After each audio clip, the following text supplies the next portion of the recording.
बच्चों, हम प्राथमिक व्यवसाय के या प्राथमिक क्रियाओं के विषय पर बात कर रहे थे और हमने देखा कि जो प्रमुख रूप से प्राथमिक क्रियाएं की जाती हैं, जिसमें पशुचारण है, आखेट है, संग्रहण का कार्य है, और इन सभी में जैसे जैसे मनुष्य जो है वो विकास की तरफ बढ़ता गया, तो इन सभी क्रियाओं के बाद कृषि करना उसने सीखा।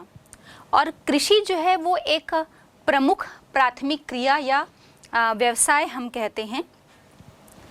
जब हम कृषि के विषय पर बात करते हैं तो हम देखते हैं कि कृषि के जब से कृषि की शुरुआत हुई तभी से हम कह सकते हैं कि आदि मानव या सभ्यता के साथ जो मनुष्य आगे बढ़ता गया, तो कृषि कार्य के साथ ही वह प्रारंभिक रूप में स्थायी रूप से निवास करना सीखा। इसके पहले जब वो संग्रहण का कार्य करता था या आखेट का कार्य करता था या पशुपालन, जिसमें वो घुमक्कड़ पशुपालन की हम विशेष रूप से बात करें, तो हम देखते थे कि वो एक स्थान से दूसरे स्थान की तरफ स्थानांतरित होता रहता था या उसका जो स्थान है वो परिवर्तित होता रहता था। लेकिन जब उसने कृषि करना प्रारंभ किया तो ये शुरुआत हो गई, या उसने खुद ही महसूस किया कि अब उसे एक ही स्थान पर आवास बनाकर रहना चाहिए। जब हम प्रारंभिक समय की बात करेंगे तो हम देखते हैं कि जो कृषि है उसमें निरंतर नित नए परिवर्तन होते गए समय के साथ साथ। पहले जो है जो कृषि की जाती थी उसमें प्राचीन या हम ये कहें कि नवीन तकनीकी का तब विकास नहीं था, और जैसे जैसे समय आगे बढ़ता गया तो मनुष्य ने कृषि में नई नई तकनीकों का विकास करना सीख गया। जैसे ट्रैक्टर है, हल की जगह ट्रैक्टर का उपयोग करना, हार्वेस्टर का उपयोग करना, ये सब नई तकनीकों का विकास होता गया। और अभी भी हम वर्तमान समय की जब बात करते हैं तो देखते हैं कि कृषि ने एक आधुनिक स्वरूप को धारण कर लिया है। यदि हम बात करें कि पूरे विश्व में जितनी भी जनसंख्या है, और विशेष रूप से जब हम भारत की बात करते हैं तो हम देखते हैं कि लगभग 75% जनसंख्या जो है 75% पॉपुलेशन कृषि पर ही डिपेंड है। और जब हम कृषि पर और आगे बात करें कि कृषि का कार्य कैसे किया जाता है, कौन कौन सी पद्धतियां हैं, तो विश्व में जहाँ जहाँ भी कृषि कार्य जो है वो प्रमुख रूप से किया जाता है, वहाँ पर हम देखते हैं कि इसकी अनेक पद्धतियाँ जो है वो प्रचलित हैं।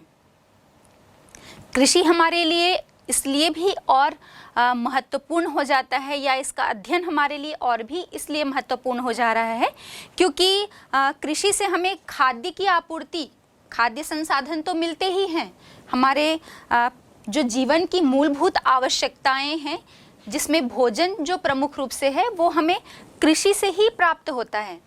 लेकिन भोजन या खाद्यान्न के साथ साथ हम देखते हैं कि हम जब विकास की बात कर रहे हैं तो जितने भी उद्योग हैं, बहुत सारे ऐसे उद्योग हैं जो वन आधारित हैं, कृषि आधारित हैं।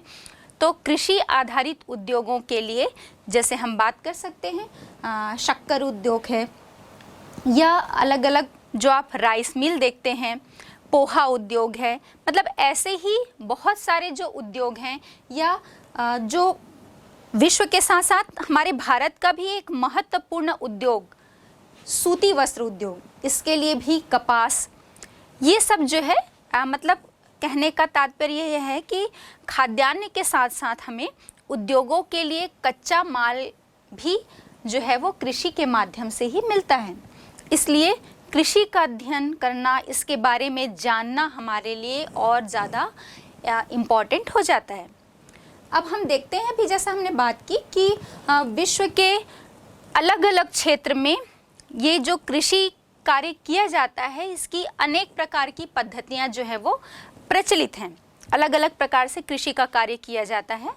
तो जिसमें हम प्रमुख रूप से बात करें इन पद्धतियों की, तो स्थानांतरी कृषि है, स्थायी कृषि है, गहन कृषि है, व्यापारिक कृषि है, मिश्रित कृषि है, सामूहिक कृषि की हम बात करें, ऐसे ही कुल 10 प्रकार की विभिन्न प्रकार की कृषि पद्धतियाँ जो हैं वो पूरे विश्व में प्रचलित हैं।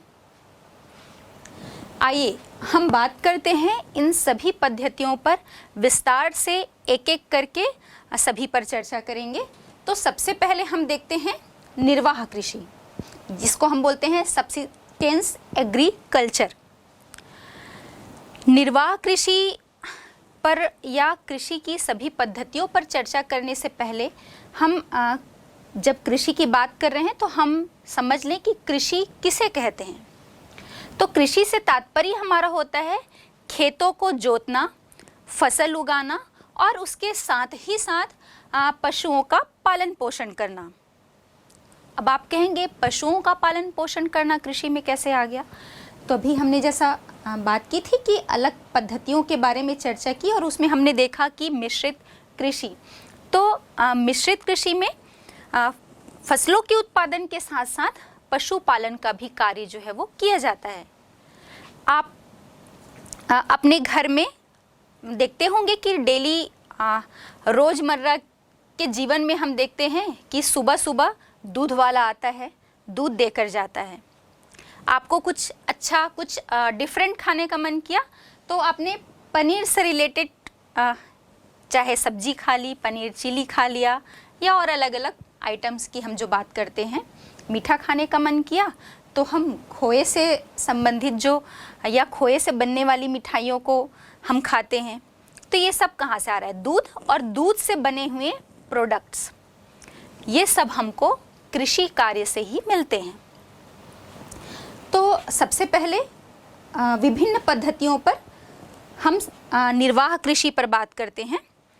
कृषि की ये सबसे प्राचीन पद्धति हम कह सकते हैं निर्वाह कृषि। निर्वाह कृषि का मतलब ही है, हम कह रहे हैं ना, मतलब जीवन यापन के हिसाब से निर्वाह करने के लिए। तो निर्वाह कृषि भी 2 प्रकार की होती है प्रमुख रूप से, जिसमें पहला है आपका आदिमकालीन जीवन निर्वाह कृषि और दूसरा इसमें है गहन निर्वाह कृषि। जब हम इन दोनों में भी आदिमकालीन गहन निर्वाह कृषि की बात करते हैं तो हम देखते हैं कि यह कृषि की यह पद्धति जो है वो सबसे प्राचीन पद्धति है। मतलब हम शुरुआती अवस्था ही कह सकते हैं कि भाई आदिम काल में या एकदम प्राचीन समय में हम जाएं और मनुष्य ने विकास किया, कृषि कार्य करना सीख लिया, प्रारंभ किया, तब जो कृषि कार्य किया जाता था उसे हम ये निर्वाह कृषि या आदिमकालीन निर्वाह कृषि के नाम से ही जानते हैं। इस कृषि की प्रमुख विशेषताओं की यदि हम बात करें तो पहला तो हमने देखा कि ये सबसे प्राचीन कृषि पद्धति है। साथ ही साथ इस कृषि को हम स्थानांतरी कृषि के नाम से भी जानते हैं। स्थानांतरी कृषि मतलब आपने सुना ही होगा, स्थानांतरी कृषि मतलब एक स्थान से दूसरे स्थान, मतलब जो किसान हैं, कृषक हैं, वो अपना स्थान परिवर्तन करते रहते हैं। जैसे कि इसके पहले भी हमने और चैप्टर्स में बात की थी, जिसमें हमने देखा था कि जब जनजातियों के विषय पर हमने चर्चा की थी तो बहुत सी ऐसी जनजातियां हैं जो स्थानांतरी कृषि करती हैं।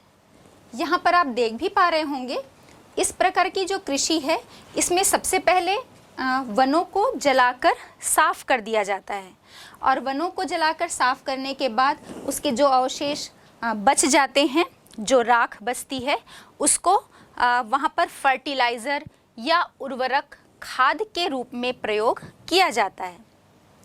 लगभग 3 से 4 साल तक ये कृषि कार्य जो है उस स्थान पर किया जाता है। फिर जैसे ही उस स्थान की, उस भूमि की, उस ज़मीन की उपजाऊ शक्ति जो है, उपजाऊपन नष्ट हो जाता है, तो वहाँ पर से लोग दूसरे स्थान की तरफ चले जाते हैं और यही क्रिया जो है वो फिर से दूसरे स्थान पर दोहराते हैं। मतलब वहाँ पर वनों को फिर से जलाया जाता है, काटा जाता है, फिर जलाया जाता है, जलाकर उससे जो राख बचता है उसे वो वहाँ पर खाद के रूप में प्रयोग करते हैं। फिर वहाँ पर वो 3 से 4 साल तक कृषि कार्य करते हैं। फिर वहाँ पर की भी भूमि की जब उपजाऊ शक्ति या उपजाऊपन नष्ट हो जाता है, फसलों का उत्पादन कम होने लगता है, तो वो फिर से किसी दूसरे स्थान की तरफ चले जाते हैं। तो स्थानांतरण हो रहा है, स्थान का परिवर्तन कर रहे हैं, इसलिए हम इस कृषि को स्थानांतरी कृषि भी कहते हैं। साथ ही साथ इसमें 2 टर्म्स यूज़ किए जाते हैं, कर्तन व दहन।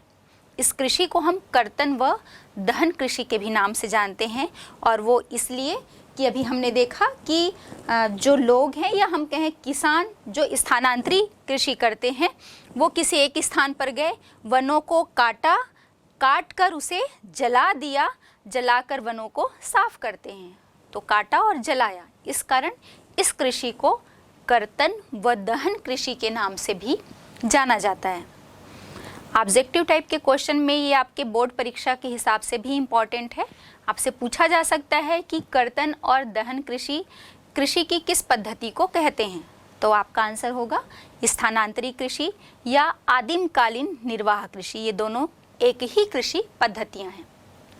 जब हम इन दोनों में भी आदिमकालीन गहन निर्वाह कृषि की बात करते हैं, तो हम देखते हैं कि यह कृषि की यह पद्धति जो है वो सबसे प्राचीन पद्धति है। मतलब हम शुरुआती अवस्था ही कह सकते हैं कि भाई आदिम काल में या एकदम प्राचीन समय में हम जाएं और मनुष्य ने विकास किया, कृषि कार्य करना सीख लिया, प्रारंभ किया, तब जो कृषि कार्य किया जाता था उसे हम ये निर्वाह कृषि या आदिमकालीन निर्वाह कृषि के नाम से ही जानते हैं। इस कृषि की प्रमुख विशेषताओं की यदि हम बात करें तो पहला तो हमने देखा कि ये सबसे प्राचीन कृषि पद्धति है। साथ ही साथ इस कृषि को हम स्थानांतरी कृषि के नाम से भी जानते हैं। स्थानांतरी कृषि मतलब आपने सुना ही होगा, स्थानांतरी कृषि मतलब एक स्थान से दूसरे स्थान, मतलब जो किसान हैं, कृषक हैं, वो अपना स्थान परिवर्तन करते रहते हैं। जैसे कि इसके पहले भी हमने और चैप्टर्स में बात की थी, जिसमें हमने देखा था कि जब जनजातियों के विषय पर हमने चर्चा की थी, तो बहुत सी ऐसी जनजातियां हैं जो स्थानांतरी कृषि करती हैं।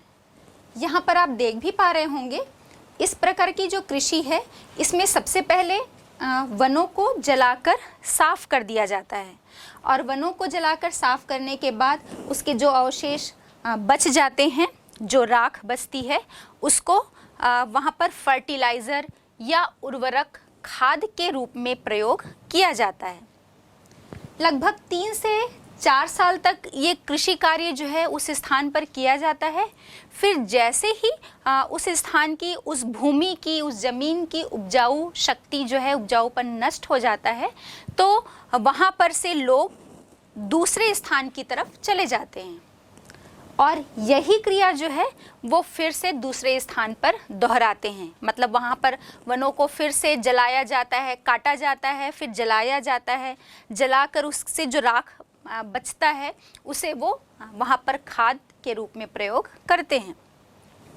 फिर वहाँ पर वो 3 से 4 साल तक कृषि कार्य करते हैं। फिर वहाँ पर की भी भूमि की जब उपजाऊ शक्ति या उपजाऊपन नष्ट हो जाता है, फसलों का उत्पादन कम होने लगता है, तो वो फिर से किसी दूसरे स्थान की तरफ चले जाते हैं। तो स्थानांतरण हो रहा है, स्थान का परिवर्तन कर रहे हैं, इसलिए हम इस कृषि को स्थानांतरी कृषि भी कहते हैं। साथ ही साथ इसमें 2 टर्म्स यूज़ किए जाते हैं, कर्तन व दहन। इस कृषि को हम कर्तन व दहन कृषि के भी नाम से जानते हैं, और वो इसलिए कि अभी हमने देखा कि जो लोग हैं या हम कहें किसान जो स्थानांतरी कृषि करते हैं, वो किसी एक स्थान पर गए, वनों को काट कर उसे जला दिया, जलाकर वनों को साफ करते हैं। तो काटा और जलाया, इस कारण इस कृषि को कर्तन व दहन कृषि के नाम से भी जाना जाता है। ऑब्जेक्टिव टाइप के क्वेश्चन में ये आपके बोर्ड परीक्षा के हिसाब से भी इम्पॉर्टेंट है।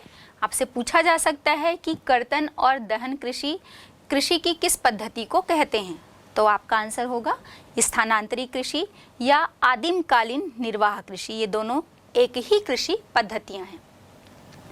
अब इसकी अगली विशेषता हम देखें कि इस कृषि पद्धति में खेत का आकार भी बहुत बड़ा नहीं होता, छोटा होता है, और साथ ही साथ जो है हम कह रहे हैं कि भाई जीवन निर्वाह के हिसाब से की जाती है कृषि, तो इसमें बहुत ही पुराने औजारों का जो है वो प्रयोग किया जाता है, जैसे कि लकड़ी हो गई, कुदाली हो गई, फावड़े हो गए।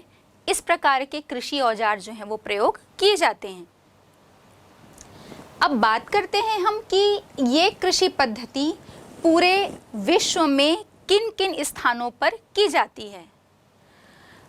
तो ये कृषि पद्धति जो है वो विश्व के जितने भी उष्णकटिबंधीय क्षेत्र हैं, उष्णकटिबंधीय क्षेत्र मतलब हम भूमध्य रेखा से कर्क और मकर रेखा के मध्य चले जाएं तो ये ट्रॉपिकल जोन या उष्णकटिबंधीय क्षेत्र के अंतर्गत आता है। तो इस क्षेत्र में ही ये कृषि पद्धति जो है वो प्रचलित है। अब हम ये क्या देखते हैं कि झूम चक्र हमने देखा कि स्थानांतरी कृषि की अभी हमने बात की थी कि भाई एक स्थान पर वनों को जलाकर, काटकर, जलाकर साफ करना, फिर लगभग ये क्रिया 3 से 4 साल तक, फिर दूसरे स्थान पर परिवर्तन, फिर ऐसे करके लगभग 9 से 10 वर्ष के अंतराल में ये किसान जो है वो वापस से जिस स्थान से उन्होंने कृषि कार्य प्रारंभ किया था वहीं पर ये पुनः अपने स्थान पर लौट आते हैं और यही क्रिया फिर से दोहराई जाती है। तो इस क्षेत्र में झूम चक्र के द्वारा जो है वो कृषि की जाती है, आग लगाकर खेतों को तैयार किया जाता है। अब इस उष्णकटिबंधीय क्षेत्र में भी हम देखते हैं कि किन किन क्षेत्रों में ये कृषि पद्धति प्रचलित है। तो प्रमुख रूप से दक्षिण और मध्य अमेरिका के क्षेत्र, साथ ही अफ्रीका में, और आपका जो दक्षिण पूर्वी एशिया है, दक्षिण पूर्वी एशिया है, इन पूरे क्षेत्रों में ये कृषि पद्धति जो है वो प्रचलित है। अब इस कृषि पद्धति को जो है वो अलग अलग नामों से भी पुकारा जाता है। तो इसमें हम देख लेते हैं हिंदेशिया और मलेशिया। इन देश में इसे लदान कहकर पुकारा जाता है, या मैं ये कहूँ कि झूम कृषि या स्थानांतरी कृषि जो है इसके अलग अलग नाम हैं विश्व के अलग अलग क्षेत्रों में।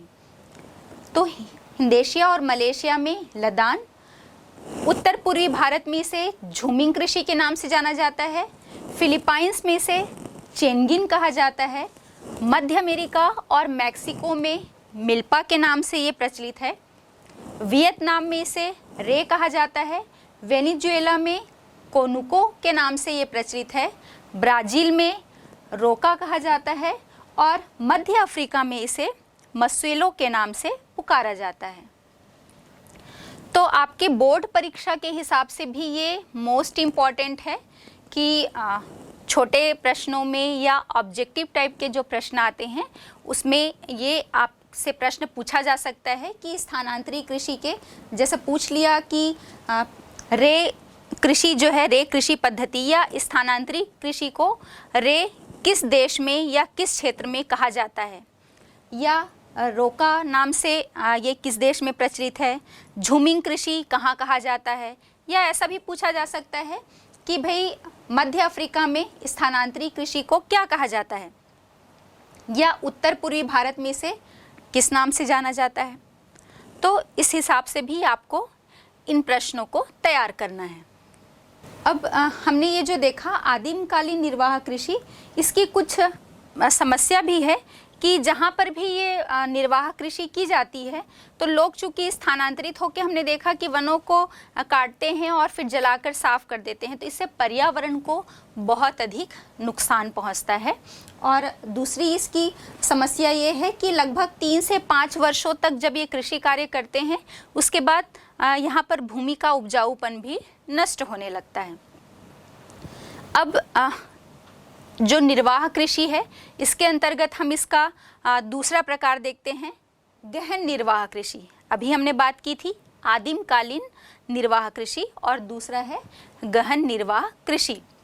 तो गहन निर्वाह कृषि जो है इसमें हम देखते हैं ये सबसे, या हम कहें ज़्यादा से ज़्यादा, अधिक से अधिक उत्पादन प्राप्त करने के उद्देश्य से ये कृषि कार्य जो है वो किया जाता है।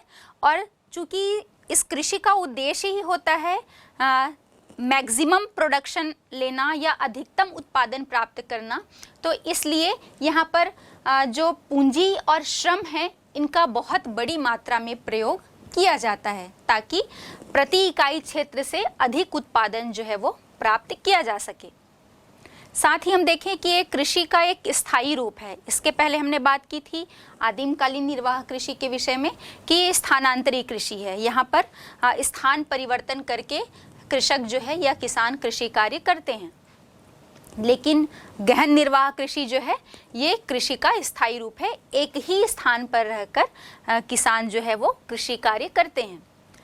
यहाँ पर इस कृषि पद्धति के अंतर्गत एक वर्ष में 2 से 3 फसलें तक ली जाती हैं। कारण ये है कि अभी हमने बात की थी इस कृषि पद्धति का उद्देश्य ही है अधिकतम उत्पादन प्राप्त करना।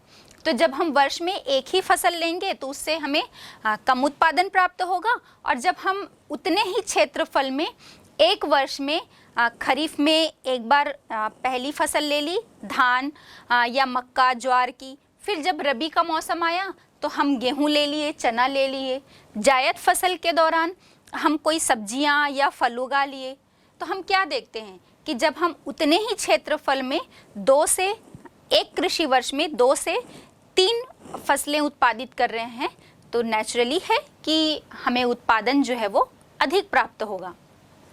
इसके बाद हम देखते हैं कि यहाँ पर जो अधिकतम है या प्राथमिकता जो है वो खाद्यान्न फसलों के उत्पादन को ही दी जाती है, और इसीलिए देखा जाता है कि इसमें 2 से 3 फसल भी ली जाएगी तो हर मौसम में ये कोशिश करते हैं कि खाद्यान्न फसलें ही लें, जैसे धान है, गेहूं है, इनको ही जो है वो प्राथमिकता दी जाती है।